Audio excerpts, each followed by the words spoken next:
अस्सलाम वालेकुम रहमतुल्लाहि व बरकातहू। आप देख रहे हैं यूट्यूब चैनल स्टोरी विद हानिया। जी तो व्यूवर्स, अगर आप चैनल पर न्यू हैं तो चैनल को सब्सक्राइब कर दें और बेल आइकन को दबाना मत भूलिएगा ताकि आने वाली सारी वीडियोस आप तक पहुंच सकें। जी तो व्यूवर्स, आज हम बात करेंगे जन्नत में कौन जाएगा। चले चलते हैं वीडियो की जानिब। व्यूवर्स, सवाल ये था कि जन्नत में किस मजहब के लोग दाखिल होंगे, यहूदी, ईसाई या फिर मुसलमान। इस सवाल के जवाब के लिए तीनों मजहब के उलमा को मदऊ किया गया। मुसलमानों की तरफ से बड़े आलिम इमाम मोहम्मद अब्दा, ईसाइयों की तरफ से एक बड़े पादरी और यहूदियों की तरफ से एक बड़े रबी को बुलाकर इनके सामने यही सवाल रख दिया गया कि जन्नत में कौन जाएगा, यहूदी, ईसाई या फिर मुसलमान। मुसलमानों की तरफ से इमाम मोहम्मद अब्दा ने खड़े होकर ऐसा मुदल्लल जवाब दिया कि महफिल में सब चुप ही रह गए और बगैर कोई जवाब दिए उठकर चले गए। आपका जवाब मुख्तसर, जामे, मकबूलियत से भरपूर, अदब व एहतराम के साथ रवादारी की उम्दा मिसाल और हिकमत दनाई का मुरक्का था। इनके जवाब ने सारे मुसलमानों के होंठों पर मुस्कुराहट बिखेर दी और ये बाब हमेशा के लिए बंद हो गया। आपने इस सवाल के जवाब में फरमाया, अगर यहूदी जन्नत में जाते हैं तो हम भी इनके साथ जन्नत में जाएंगे, क्योंकि हम इनके नबी हज़रत मूसा अलैहिस्सलाम पर भी ईमान रखते हैं। अल्लाह ताला ने इन्हें अपनी मखलूक की रहबरी और हदायत के लिए नबी मबूस किया। लेकिन अगर मुसलमान जन्नत में गए तो हम सिर्फ अल्लाह की रहमत के साथ अकेले ही जन्नत में जाएंगे।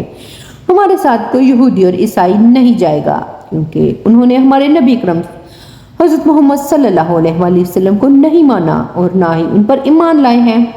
इन सब की वजाहत के साथ साथ माइकल हार्ट ने अपनी किताब 100 अजीम शख्सियात को लिखने में 28 साल का अरसा लगा और जब अपनी तालीफ को मुकम्मल किया तो एक तकरीब रूनुमाई मुनक्कद की गई, जिसमें उन्होंने ऐलान करना था कि तारीख की सबसे अजीम शख्सियत कौन है।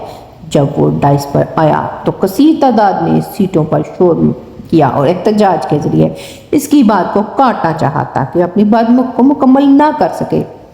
फिर इसने कहना शुरू किया कि एक आदमी छोटी सी बस्ती मक्का में खड़े होकर लोगों से कहता है कि मैं अल्लाह का रसूल हूँ, मैं इसलिए आया हूँ ताकि तुम्हारे इखलाक व आदात को बेहतर बना सकूँ।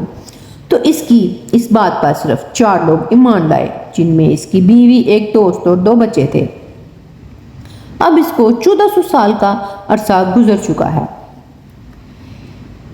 साथ साथ अब इसके फॉलोअर्स की तादाद में 1.5 अरब से तजावज़ कर चुकी है और हर आने वाले दिन में इसके फॉलोअर्स में इजाफा हो रहा है। और ये मुमकिन नहीं है कि वो शख्स झूठा हो, क्योंकि 1400 साल झूठ का जिंदा रहना मुहाल है।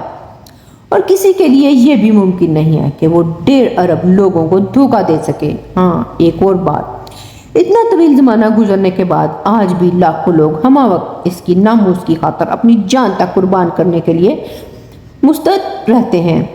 क्या है कि कोई एक भी ऐसा मसीही या यहूदी जो अपने नबी की नामूस की खातर ताकि अपने रब की खातर जान कुर्बान करे। बिलाशुबा तारीख की वो अजीम शख्सियत हज़रत मोहम्मद मुस्तफ़ा सल्लल्लाहु अलैहि वसल्लम है। इसके बाद पूरे हॉल में एक अजीम शख्सियत और सैयदुल बशर सल्लल्लाहु अलैहि वसल्लम की हैबत और जलाल में खामोशी छा गई। अल्लाह पाक हमें अस्वाए हुस्ना पर चलने और इस पर अमल करने की तौफीक दे और अपने ईमान की हिफाजत करने की भी तौफीक अता फरमाए, आमीन। जी तो व्यूवर्स, कैसी लगी आपको आज की वीडियो? उम्मीद करती हूँ आपको वीडियो पसंद आई होगी। नेक्स्ट वीडियो तक के लिए इजाज़त दें। मिलते हैं नेक्स्ट वीडियो में किसी और अच्छे से टॉपिक के साथ। तब तक के लिए अल्लाह हाफिज़।